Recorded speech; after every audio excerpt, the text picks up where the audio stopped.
ഡിജോ കാപ്പൻ, താങ്കൾ വലിയ ആശങ്ക ഇന്നലെ മാധ്യമങ്ങളിലൂടെയൊക്കെ പങ്കുവച്ചു. ഇവിടെ ഏറ്റവും ഒടുവിൽ ചോദിച്ചതും അത് തന്നെയാണ്. കേരളത്തിൽ സ്വൈര ജീവിതം ആശങ്കയിലാകുന്നു എന്നുള്ള ഒരു വേദനയാണ് താങ്കൾ പങ്കുവച്ചത്. എവിടെയാണ് നമുക്ക് തെറ്റിപ്പോകുന്നത്? ഇത്തരം വിഷയങ്ങൾ ആവർത്തിക്കാതിരിക്കാൻ എന്താണ് ചെയ്യേണ്ടത്? നമ്മുടെ ഉദ്യോഗസ്ഥ തലത്തിലുള്ള ഒരു ഏകോപനമില്ലായ്മ. ബഹുമാനപ്പെട്ട വിദ്യാഭ്യാസ മന്ത്രി ഈ ജൂണിന് മുമ്പായിട്ട്, അതായത് മെയ് 27-ാം തീയതിക്ക് മുമ്പ് ഫിറ്റ്നസ് സർട്ടിഫിക്കറ്റ് എല്ലാ സ്കൂളുകളും കരസ്ഥമാക്കണമെന്ന് പറഞ്ഞിരുന്നു. ഈ സ്കൂളിന് അങ്ങനെ ഒരു ഫിറ്റ്നസ് സർട്ടിഫിക്കറ്റ് കിട്ടിയതാണ്. അപ്പൊ ആ ഫിറ്റ്നസ് സർട്ടിഫിക്കറ്റ് ഇഷ്യൂ ചെയ്തത് ആരാണ്? അപ്പം ഏതാണ്ട് കൈയെത്തുന്ന ദൂരത്തിൽ ആ ഇലക്ട്രിക് ലൈൻ അതിലെ കടന്നു പോകുന്നത് ശ്രദ്ധിക്കാതെ ആ ഫിറ്റ്നസ് സർട്ടിഫിക്കറ്റ് കൊടുത്ത ഉദ്യോഗസ്ഥൻ ആണ് ഇതിന്റെ ഒന്നാമത്തെ കുറ്റക്കാരൻ. രണ്ടാമത് എന്റെ അഭിപ്രായത്തിൽ അവിടുത്തെ ഇലക്ട്രിക്കൽ സെക്ഷൻകാര് അവിടെ കഴിഞ്ഞ 7-8 ചിലർ പറയുന്നത് 10 വർഷമായിട്ട് ഇങ്ങനെ ഒരു ലൈൻ കിടക്കുന്നു എന്നാ. അപ്പം ഇന്നലെ ബഹുമാനപ്പെട്ട ഇലക്ട്രിസിറ്റി മന്ത്രി പതിവിന് വിരുദ്ധമായി അദ്ദേഹം ഇതിന്റെ ഒരു ധാർമ്മിക ഉത്തരവാദിത്വം ഏറ്റെടുത്തു. അത് എന്തായാലും പ്രശംസനീയമാണ്. അദ്ദേഹത്തിന്റെ പ്രായവും പക്വതയും ഒക്കെ വെച്ചായിരിക്കും ബോർഡിന്റെ ഭാഗത്തുനിന്ന് കുറ്റകരമായ ഒരു ശ്രദ്ധക്കുറവുണ്ടായി എന്ന് അദ്ദേഹം പറഞ്ഞു. പക്ഷെ എന്നിരുന്നാലും നമ്മുടെ ഒരു കുട്ടിയുടെ ജീവൻ നഷ്ടപ്പെട്ടു.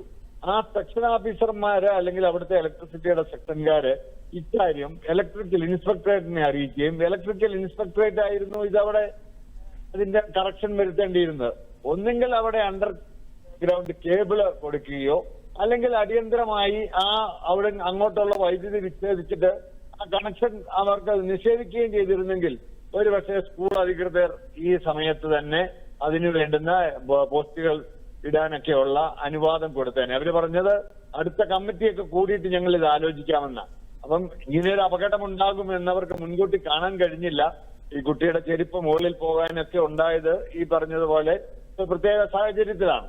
അപ്പൊ എന്തായാലും ഇത് ഈ ഒരു സ്കൂളിൽ മാത്രമല്ല, നമ്മുടെ പൊതുസ്ഥാപനങ്ങളിലൊക്കെ തന്നെ ഇലക്ട്രിക് വയറുകൾ ഇങ്ങനെ വളരെ അലക്ഷ്യമായി ഞാനും ഈ പറയുന്ന ഭൂതലത്തിൽ നിന്നുള്ള നിശ്ചിത അളവിലുള്ള ഉയരത്തിൽ ഇത് അതിനകത്ത് ഇലക്ട്രിസിറ്റി ബോർഡും ചില ലാഭക്കണക്കുകൾ ഉണ്ടാക്കുന്നുണ്ട്. അതായത് ഭൂമിയിൽ നിന്ന് 10 അടി ഉയരത്തിൽ വേണം ഇത് നിൽക്കാൻ. ഈ പോസ്റ്റുകൾക്ക് 10 അടി ഉയരം വേണം. അത് 1.5 അടി ഭൂമിക്ക് താഴോട്ട് കുഴിച്ച് വളരെ സ്ട്രോങ് ആയിട്ട് ഇടണം.